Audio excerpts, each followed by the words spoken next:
అధ్యక్ష, ఈరోజు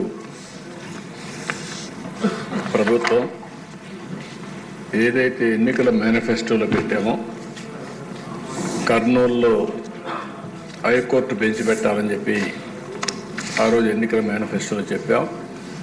దాని ప్రకారం నిన్నే క్యాబినెట్లో తీర్మానం చేసి అసెంబ్లీలో కూడా తీర్మానం చేసి అటు హైకోర్టుకి గవర్నమెంట్ ఆఫ్ ఇండియా కూడా పంపిస్తాం.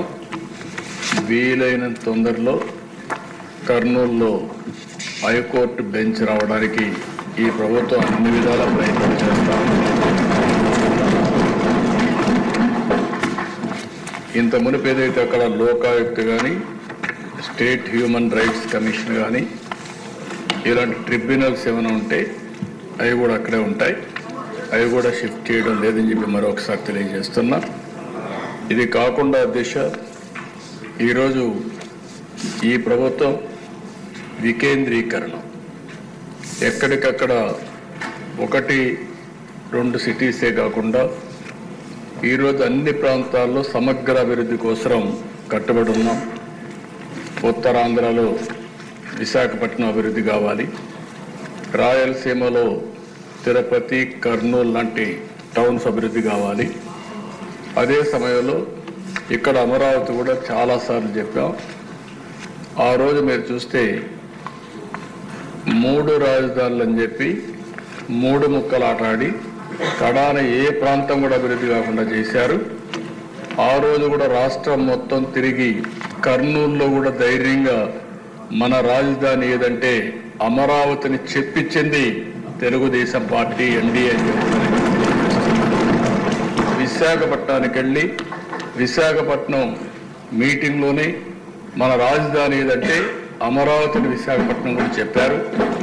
అంటే ఈ ప్రభుత్వం పైన ఒక నమ్మకం, చెప్పింది చేస్తారనే విశ్వాసం ఉంది. అందుకే ప్రజలు నమ్మే పరిస్థితికి వచ్చారు అధ్యక్ష. ఈరోజు ఇక్కడ ఉండే సభ్యులందరూ గుర్తుపెట్టుకోవాలి, రాయలసీమలో ఉండే ప్రజలందరూ కూడా ఆలోచించుకోవాల్సిన అవసరం ఉంది. ఈరోజు ఈ రాష్ట్ర సమగ్ర అభివృద్ధి ఒక్క తెలుగుదేశం పార్టీతోనే సాధ్యం అధ్యక్ష. చేశాం, చేసి చూపించాం.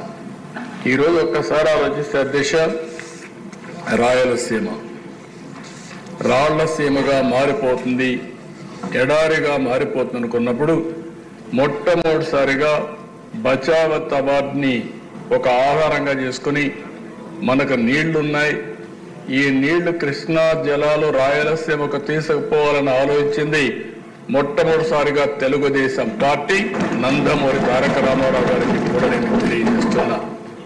ఆ రోజు ప్రారంభించిన ప్రాజెక్టులు మీరు చూస్తే తెలుగు గంగా, హంద్రి నీవా, నగిరి గాలేరు ఇలాంటి ఆల్ ప్రాజెక్ట్స్ అధ్యక్ష.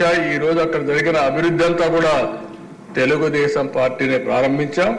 తెలుగుదేశం పార్టీని మళ్ళీ పూర్తి చేసే పరిస్థితికి వచ్చాం. ఈరోజు ఎన్డీఏ కూడా దాన్ని ముందుకు తీసే పరిస్థితికి వచ్చామని కూడా నేను మీకు తెలియజేస్తున్నా. ఈరోజు ఏదైతే సాగునీటి సమస్య ఉందో దీని సాగునీటి సమస్య మీరు ఒకసారి ఆలోచిస్తే నిన్న కూడా ఈ అసెంబ్లీలో చెప్పాను. నదుల అనుసంధానం చేసి పోలవరం పూర్తి చేసి గోదావరి అటు వంశధార, గోదావరి ఇటు వస్తే పెన్నా, బనక చెర్లకు నీళ్లు తీసుకుపోగలిగితే ఒక గేమ్ చేంజర్ అవుతుందని చెప్పి చెప్పాను.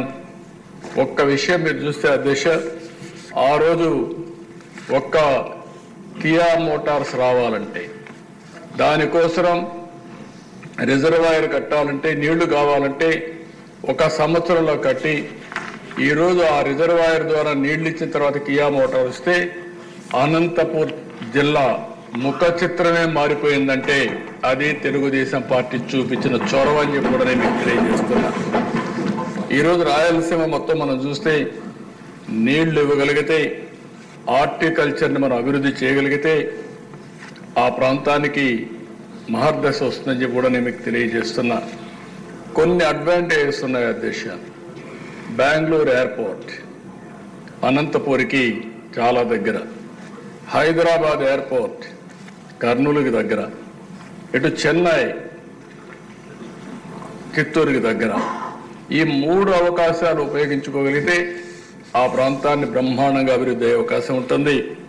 ఇంకో పక్క ఇన్ఫ్రాస్ట్రక్చర్ కూడా మీరు చూస్తే రాయలసీమలో బెస్ట్ రోడ్స్ వచ్చాయంటే నేషనల్ హైవే కానీ స్టేట్ హైవే కానీ అది తెలుగుదేశం పార్టీ హయాంలోనే వచ్చాయి దశ.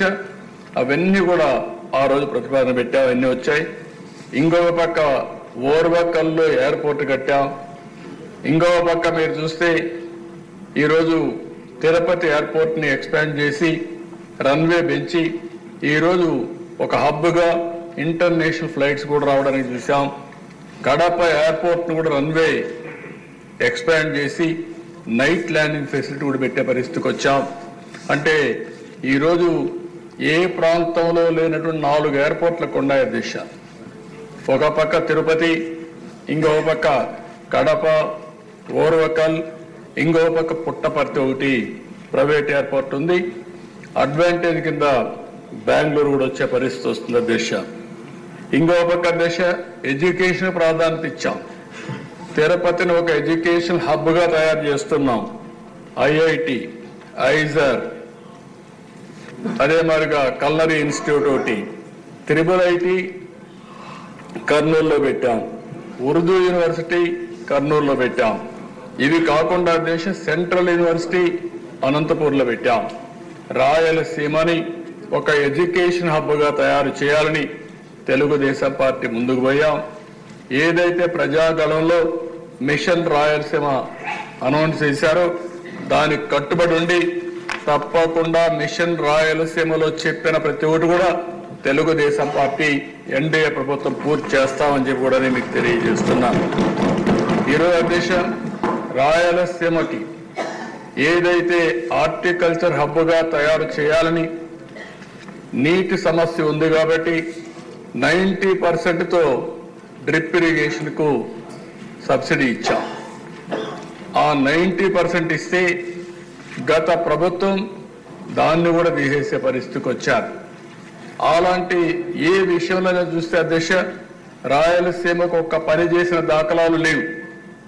ఇండస్ట్రీ వచ్చిన తిరుపతిలో హార్డ్వేర్ హబ్గా తయారైందని తెలుగుదేశం పార్టీలో వచ్చింది. నిన్ననే మీరు చూస్తే కొప్పర్తి, ఓర్వకల్ 2 ఇండస్ట్రియల్ పార్కుల కోసం గవర్నమెంట్ ఆఫ్ ఇండియా శాంక్షన్ చేస్తే 2 కూడా రాయలసీమలో పెట్టి 5,000 కోట్ల రూపాయల దగ్గర దీనికి శాంక్షన్ చేశాం. అదే మరి ఓర్వకల్లో డ్రోన్ సిటీగా తయారు చేశాం. మ్యానుఫ్యాక్చరింగ్ కానీ యూస్ కేసెస్ తయారు చేయడం కానీ సర్టిఫికేషన్ కానీ కేంద్రంగా తయారు చేశాం. అందుకే కర్నూలు టౌన్ని ఒక మంచి టౌన్గా తయారు చేయాలనేది తెలుగుదేశం ప్రభుత్వం యొక్క సంకల్పం. తప్పకుండా చేస్తాం. అందులో ఒక అడుగు ముందుకేస్తూ ఈరోజు హైకోర్టు బెంచ్ని కర్నూలులో పెట్టడానికి ఈ హౌస్ తీర్మానం చేస్తున్నామని కూడా నేను తెలియజేసుకుంటాను. మరొకసారి మేమిచ్చిన కమిట్మెంట్స్ ఏవైతే ఉన్నాయో అవన్నీ కూడా ఒక్కొక్కటే పూర్తి చేసుకుంటూ ఆ అన్ని ప్రాంతాలను అభివృద్ధి చేస్తూ ఈ రాష్ట్ర అభివృద్ధి కోసం కట్టుబడి ఉన్నామని చెప్పి తెలియజేసుకుంటూ సభ్యులందరూ కూడా దీన్ని పూర్తిగా సమర్థించాల్సిందిగా ప్రతి ఒక్కరికి విజ్ఞప్తి చేస్తూ మీ దగ్గర సెలవు తీసుకుంటున్నాను. గౌరవ మంత్రి ఫరూక్ గారు ప్రవేశపెట్టిన తీర్మానం సభా సమక్షంలో ఉంది. అనుకూలంగా ఉన్నవారు అవునానండి, రాయలసీమ వాళ్ళు గట్టిగా మాట్లాడాలి. వ్యతిరేకిస్తున్న వారు కాదనండి. అవునన్నారు, అవునన్నారు, అందరూ అవునన్నారు. తీర్మానం ఏకగ్రీవంగా ఆమోదించబడింది.